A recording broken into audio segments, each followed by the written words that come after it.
Anda kembali bersama Ayus Jabar dalam segmen Saatnya Rakyat Memilih. Untuk pertanyaan selanjutnya di segmen kedua ini adalah anggota DPRD Jawa Barat ini punya kewajiban mendengar keluh kesah masyarakat yang ia wakili dengan beragam sisi. Namun pertanyaannya, sudahkah problem itu tertangani seutuhnya oleh para anggota dewan? Aspek apa yang kiranya belum atau tak kunjung mendapat solusi atau upaya konkret dari DPRD saat ini dan mengapa? Tentu saya langsung akan tanyakan kembali ke Ibu Ade dengan pertanyaan tersebut. Yang pertama, sudahkah problem ini tertangani seutuhnya yang ada di Jawa Barat ini? Ya. Jawa Barat itu kan cukup besar ya, dengan hanya 100 anggota dewan, ini tentunya banyak persoalan yang belum bisa tertangani. Tetapi media untuk berhubungan dengan masyarakat itu ada yang namanya reses dan itu diatur oleh undang-undang. Disitulah anggota dewan berkomunikasi dengan masyarakat, mendengar keluhan masyarakat dan mendengar keinginan masyarakat. Tentunya hasil reses ini dibawa ke DPRD untuk dirapatkan dengan teman-temannya juga sesama ini. Kebetulan saya juga dulu pernah jadi anggota dewan 2 periode gitu ya. Jadi biasanya hasil reses ini ketika kita masukkan dalam musrenbang ataupun dalam program-program pemerintah yang lain, ini kemungkinan tidak semua bisa terakomodir. Paling hanya 10% saja sudah bagus, karena dari sekian banyak anggota dewan dengan anggaran yang juga terbatas, dan kalau hanya reses saja mungkin ini bisa lebih banyak, tapi kan ada yang juga harus diakomodasi seperti tematik ya, program tematik dari pemerintah daerah dan juga banyak aspirasi-aspirasi melalui bupati dan lain sebagainya, itu banyak, sehingga sangatlah memang sulit ketika harus semua masukan ataupun keinginan masyarakat terpenuhi melalui anggota dewan. Lalu aspek apa nih Bu yang memang masih belum bisa tertangani dan solusinya apa yang sudah dilakukan? Ya, biasanya kan persoalan di masyarakat itu yang paling menonjol itu ada 3 persoalan. Yang pertama adalah persoalan pendidikan, yang kedua kesehatan, yang ketiga infrastruktur. Ini yang selalu diminta oleh masyarakat, bagaimana anggota dewan cepat merespon keinginan itu. Tapi keinginan-keinginan itu yang seperti tadi saya sampaikan, bahwa mereka sudah berupaya untuk mengakomodir keinginan tersebut, tetapi kembali kepada hitung-hitungan anggarannya yang memang tidak cukup. Jadi hambatan anggaran. Hambatan anggaran, dan anggota dewan juga bukan eksekutor. Jadi hanya bisa menyampaikan apa yang didengar dari masyarakat, lalu memang membahas anggaran bareng antara anggota dewan dengan pemerintah daerah. Tetapi itu kan sudah disusun berdasarkan musrenbang mulai dari bawah ya, mulai dari tingkat bawah sampai ke atas, dan ya mungkin yang belum terakomodir bisa tahun selanjutnya, dan kalau untuk tingkat provinsi barangkali ada bantuan juga dari pemerintah pusat, kan berjenjang terus begitu ya. Apa yang tidak bisa diakomodir oleh pemerintah provinsi barangkali bisa dilaksanakan atau diakomodir oleh pemerintah pusat begitu. Tapi yang jelas anggota dewan semampu mungkin untuk selalu mengakomodir apa yang diinginkan, minimal masuk usulannya masuk dulu ke saya ingin ke Pak Hasbuloh kalau begitu. Pertanyaan yang sama, sudahkah problem yang ada di Jawa Barat ini tertangani seutuhnya, dan apa sih aspek apa yang masih kurang? Ya, tentu secara besar tadi sudah disampaikan Bu Ade ya, memang segmentasi pendidikan, kesehatan dan infrastruktur. Ketika Undang-Undang 23 2014 itu memberikan kewenangan sekolah SMA sederajat menjadi tanggung jawab provinsi, sekarang ini kita terbebanin untuk mengelola tidak hanya guru, tapi sarana dan prasarana sekolah. Faktanya di Jawa Barat jumlah sekolah SMA sederajat itu masih kurang.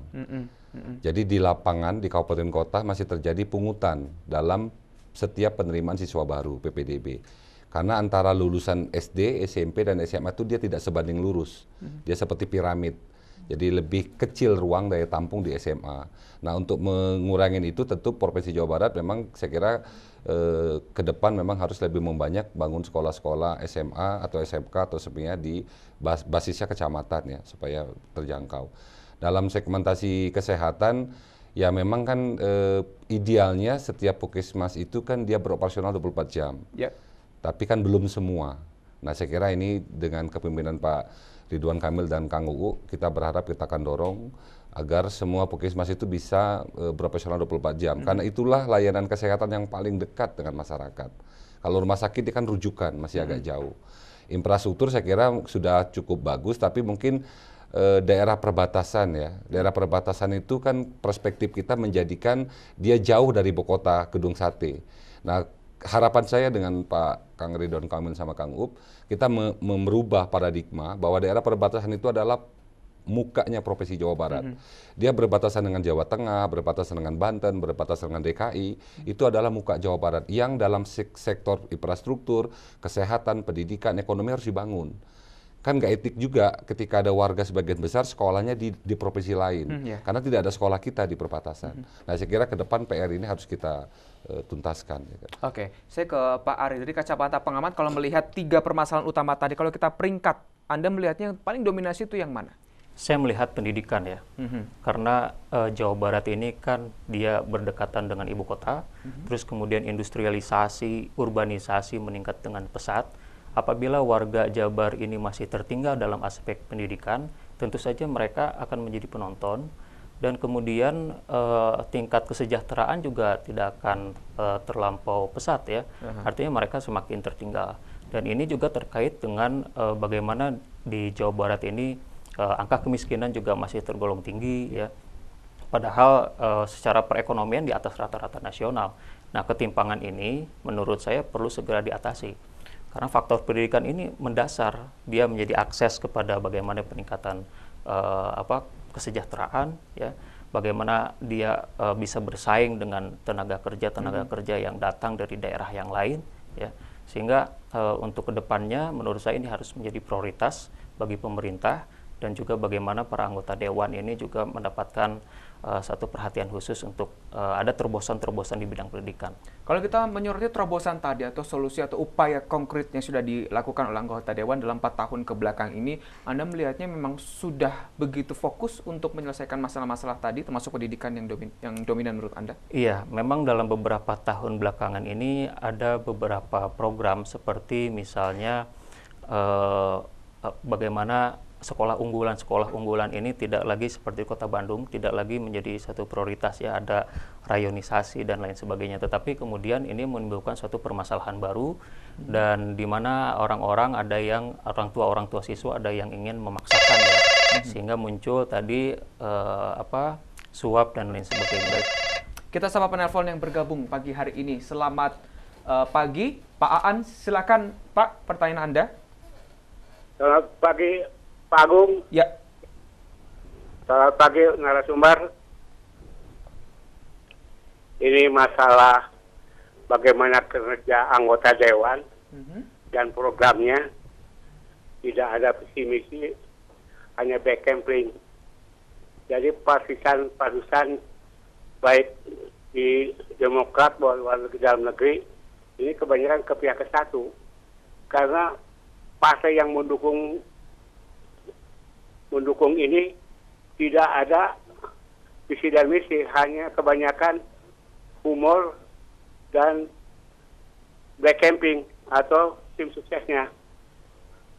Jadi seharusnya setelah diplomasi dan dimensi itu harusnya program kerja. Jadi masyarakat rupanya tidak akan memilih parpol, padahal memilih 1-2 aja, karena kelihatannya kurang mendukung ke satu, kedua. Terima kasih. Baik, terima kasih. Ini bentuk saran sepertinya dari Pak An begitu ya, untuk kedepannya juga bisa masyarakat juga lebih paham gitu kan. Sedikit tanggapan untuk masing-masing dari Pak Hasbuloh terkait Pak An yang menyampaikan ini. Iya, saya kira saya sepakat ya bahwa sebuah partai politik itu juga memang semua punya platform ya, punya visi misi. Tentu kita meminta kepada semua caleg yang kita rekrut di seluruh kota kabupaten dan provinsi pusat, mereka untuk mendengar dan turun langsung ke masyarakat, berdialog. Karena dengan mereka turun langsung ke masyarakat, mereka bisa menyampaikan konsep visinya, misinya, tapi yang paling penting adalah mendengar keluhan dan problematika di masyarakat. Nah, dengan seperti itu dia akan punya bekal cukup. Jika dia terpilih menjadi anggota dewan, maka dia sudah punya bekal apa yang harus dia lakukan di basis pemilihannya ketika dia sudah bersilaturahim dan turun mendengar dan melihat problematika di masyarakat. Ya memang secara konsepsi visi misi itu adalah bagian dari garis perjuangan ya, saya kira penting. Ya saya kira saya sepakat dengan saran beliau. Kalau Ibu Ade seperti apa menanggapinya? Ya, karena kan kondisi politik di Indonesia juga masyarakat jarang yang bertahan hanya di satu partai saja gitu kan. Tetapi setiap tahun, setiap pemilu itu selalu berubah-ubah. Besok pemenang pemilunya siapa, kemarin siapa kan begitu. Jadi ini barangkali yang harus kami juga, ini menjadi perbaikan juga buat ke depan. Kalau ajang pemilu ini sebetulnya ajang beauty contest. Ajang bagaimana para caleg ini juga dia bisa memamerkan kelebihannya, memamerkan programnya dan lain sebagainya. Jadi bukan ajang untuk saling mencela, saling mencibir atau saling menjelekkan satu sama lain.